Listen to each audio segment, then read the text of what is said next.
Hello, all of you wonderful people. Welcome back to this mistake of a channel. Today, I want to talk to you guys about an anime that I hold near and dear to my non-existent heart, Show by Rock. Show by Rock started out as a multimedia project by Sanrio, the creators of some popular characters such as Hello Kitty, Aggressive Retsuko, and Gudetama, first as a mobile gacha game that is unfortunately defunct now, and second as an anime by Studio Bones. If any returning viewers are here, you might remember me mentioning this anime in my previous video, Isekai for people who don't like Isekai, and saying that this needed a video of its own. Well, this is that video, as well as the beginning of a series I'm starting on my channel simply called Underrated Anime, where I share some anime that I feel didn't get the attention or love it deserved and tell you why you should watch it. So why does this anime hold a special place in my non-existent heart? Well, it's full of cute and charismatic characters, great music which is important to me as a musician, expressive animation, and CG animation good enough to have Studio Orange shaking in their boots. Also Kimono Mimi anime girls, need I say more? Now that you know why I love Show by Rock, let me tell you a little bit about the anime itself. Show by Rock is an isekai that focuses on the shy high school girl named Cyan. She wants to join the school's music club to play in the band, likes playing Show by Rock as you can see here, nice self-insert by the way, is transported into the game's world after clearing the song, and cuteness ensues. Our cute cat girl protagonist joins the main band of the anime, Plasmagica, and gets to finally live out her dream of being in a band at the cost of being tasked to save the world by risking her life to fight these dark monsters that have been mysteriously popping up during live shows. Instructed by her talking guitar, Strawberry Heart, she sets off on her journey of shenanigans with the help of her bandmates and other friends she makes along the way. What makes this isekai special is its execution. This isn't your typical isekai with an OP main character with a harem and some ecchi moments here and there. You have a great cast of cute and hilarious characters that don't feel like cardboard cutouts of other character archetypes found in anime, and it doesn't rely on fanservice to make the female characters more interesting to you, the viewer. Not that I'm against fanservice in any way, considering this anime does have a tiny bit of it, but it's so insignificant that it barely counts in my opinion. What Show by Rock does have in common with other isekai is that they do have to defeat a demon lord of sorts. That's about it, honestly. The demon lord is this guy. His name is Dagger. He's a piece of shit. Also, animal ears. Why? Well, why not? Other aspects of its unlikeness to other isekai are its aesthetic and combat system. Show by Rock doesn't have that Middle-earth/medieval look to it like 99.99% of isekai do. It's basically an oversaturated version of Japan that looks like Mario Kart 8's Electrodrome, but with an ass in the rainbows.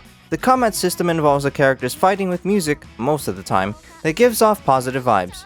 The positive vibes increase the power of their Melodesian Stone, a crystal located inside the hearts of the Mumons of the world, that help them fight the dark monsters that show up throughout the anime. There's also the goal of returning back to the protagonist's homeworld, which is non-existent in modern isekai as far as I'm aware. You might have noticed that I used cute quite a few times already to describe the characters, but I guarantee you that there's more to the cast of Show by Rock than just being cute. They're impossibly charismatic and the main characters have depth. For what is essentially a glorified advertisement for a gacha game, the characters have quality writing that's way too good for what this is. Throughout the course of the anime, the girls of Plasmagica and the boys of Shingon Crimson's, the secondary main band of Show by Rock, go through a lot in their respective bands. They laugh, they cry, they fight, they get happy, they get sad. They are so well developed and have a level of charm and charisma that goes beyond the level cap that the writing of the story could be complete garbage and you'd still think that the anime was good by the end of it. The characters could 100% carry the anime on their own without any additional help. So what are these characters like then? Well, I'll tell you. I'll start off with the band Plasmagica since they've got the most amount of screen time in the anime. First up is Cyan.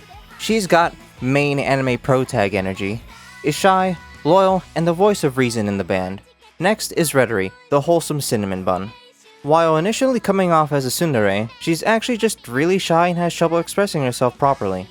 Redori deserves all the hugs the world has to offer. Our second to last member is Choo Choo, the big sister of the band. Seeing as Choo Choo is the big sister character of the band, she mostly ends up taking the role of leader and is the most dependable person of the group. She is prone to moments of weakness, however, showing that she can't be relied on 100% of the time. She is probably the deepest character of Plasmagica. For our last member, we have Moa. Moa is pretty much the comic relief character of the band, but is also their source of feel-good energy and keeps everyone in the group happy. Moa is usually pretty good at seeing the silver lining in every situation regardless of how bad everyone's situation is. As for the members of Shingon Crimsons, they're a metal band with too much testosterone that's basically all Chunibyo, and their Chunibyo is a sight to behold, with the exception of the drummer Ram, who is the voice of reason and is the leader of the band. Everyone else is super edgy and they relish in it. Crow is short and so is his temper. He gets pissed easily but can be reasoned with and understands the worth of his fellow bandmates. Yaiba is sort of the brains of the group and values his intelligence above all else except music. As for Ion, he's a thing. Chunibyo is a vast majority of his personality and is probably the biggest narcissist of the group, seeing as he's the self-proclaimed sun god. If you're anything like me, looking at Shingon Crimsons will make you want to break out your old Blackville Brides t-shirts, paint your nails black, slit your wrists, and black your eyes. Next, I'd like to talk about the music of Show by Rock. Music is one of the most important aspects of the show. I mentioned earlier that music is used for combat, but how that works is pretty self-explanatory. So I'll just talk about the music for what it is, since it's also used for general entertainment. The music of Show by Rock is pretty diverse in its selection of genres. From pop to metal, there's something for everyone to enjoy here. The one consistency is that everyone's music is pretty guitar forward. Plasmagica's music is pretty much your standard form of J-rock, but with a poppier edge to it. While not exactly my cup of tea, I can't deny that had Plasmagica gone with any other genre for their sound, they just wouldn't be the same. They do, however, have a ballad version of their best song, Ryusei Dreamline, which slaps so hard it spanks. No matter how far away we may be from each other now, I know someday. Shingon Crimson's music is J-metal if you couldn't already tell by the way they look. They're my personal favorite of the Show by Rock bands. None of their songs are particularly heavy, so if metal isn't really your thing, you still might like their music. Their song Reclimb is a top tier song and pretty accessible. Hearing that for the first time in the anime was peak Shingon Crimson's character development that you do not want to miss. The next aspect of Show by Rock that I'd like to talk about is the English dub. Yes, I'm a filthy dub watcher, what of it? Hear me out on this one though. I can say with full confidence that the dub for this anime is the way to go when watching it. There are no amount of words in the English language that could accurately describe my feelings about it and the quality of the dub, at least for the voice acting itself. The music is also dubbed and a little bit inconsistent, but we'll get to that in a sec. The amount of heart, soul, and effort that went into the script and the acting practically bleeds through the speakers and infects your ears. To reiterate a point from my Isekai video, you can easily tell that the voice actors were having a fantastic time in the recording booth, which gives us an extra layer of enjoyment. Everyone knew how to pick the most perfect voices for the characters they were voicing and really added to the charisma that they already had. The dubbed music for the most part is actually really good. Plasmagica's songs are consistently well performed and very pleasant to listen to. Archaea Fact is also exquisite. For a band that had essentially little to no focus, there was so much attention to detail put into the dub's performance that it made it one of the most iconic performances throughout the anime. However, since most of the songs are pretty good, I want to focus more on the negatives about them. A consistent issue with the songs that weren't so good was a lack of proper mixing. The vocals weren't auto-tuned and clearly didn't have enough compression on them since their volume levels were fluctuating quite a bit. Harmony vocals are also ever so slightly off-tempo and it gets kind of annoying when you notice it. At the very least, whoever was in charge of production could have done some artificial time alignment if getting the voice actors to redo their takes wasn't an option for some reason. I understand that some producers and mixing engineers want to keep vocal takes as natural as possible even with flaws in the take because they're so vehemently against sounding overproduced. But I'd rather vocals be overproduced and sound perfect instead of having a natural but very flawed take. There's also syllable problems regarding the English translations. At times, it felt as though they were trying to be completely one-to-one with the original Japanese lyrics, but I think the translated lyrics could have benefited a bit from creative liberties. As long as the meaning of the song itself didn't change, this would have been acceptable. As I've said though, most of the music is great. Not much else to say about the positives, they're just good. I've been praising Showa Rock this entire time, so to change it up for this last bit, I'm going to talk about the things that I didn't like.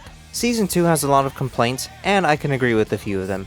My biggest issue, however, is that Season 2 wastes half of its run on slice-of-life episodes after introducing new antagonists. They were completely ignored until the last couple of episodes. While the episodes themselves aren't bad and are enjoyable, I feel like they could have fleshed out the antagonists more, not that what they showed in the couple episodes that were dedicated to them were bad in any way.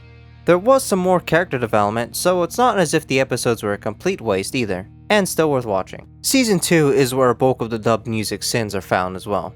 I also read that Season 2 was an unnecessary sequel, but I disagree. As I've said, there was more development for the cast throughout its run, and some loose ends from Season 1 were tied together. I wish I could elaborate more on that, but I'd be spoiling some good moments. For the main series, that's pretty much all I've got. Show by Rock was damn near perfect.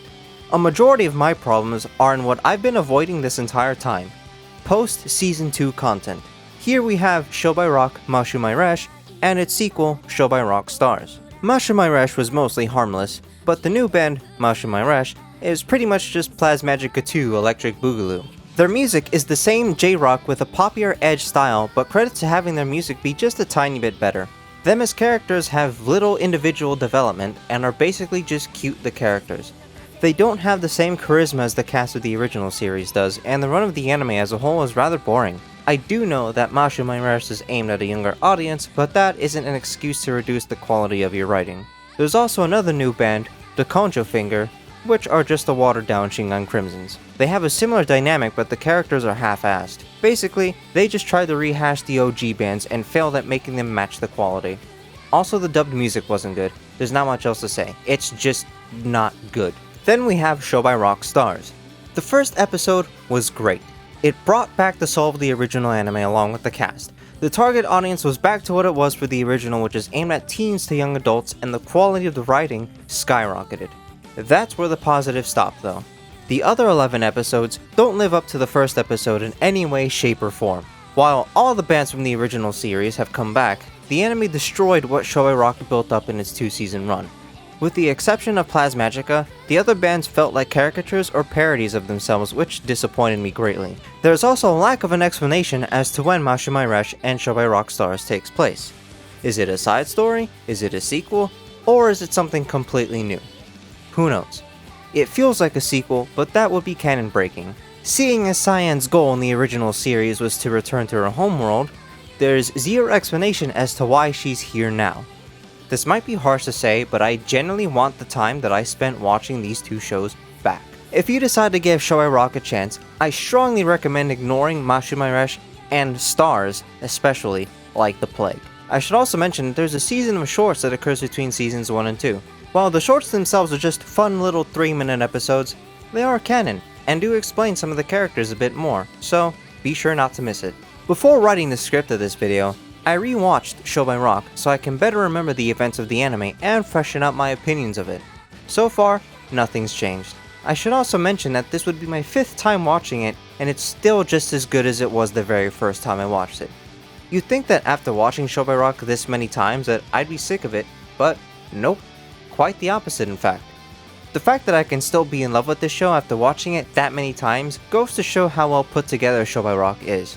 It hasn't gotten old, nor does it feel stale to me. I'm glad that I have an outlet like the internet to share this amazing anime because more people need to know about it. And, with all that being said, we've arrived at the end of the video. Now you can finally hear me stop talking your ears off. If I've convinced you to give Show by Rock a chance, come back here and leave your thoughts in the comment section down below. If you just so happen to be one of the 5 people in existence that have watched it, let me know your thoughts as well. Thanks for stopping by, and see you all next time.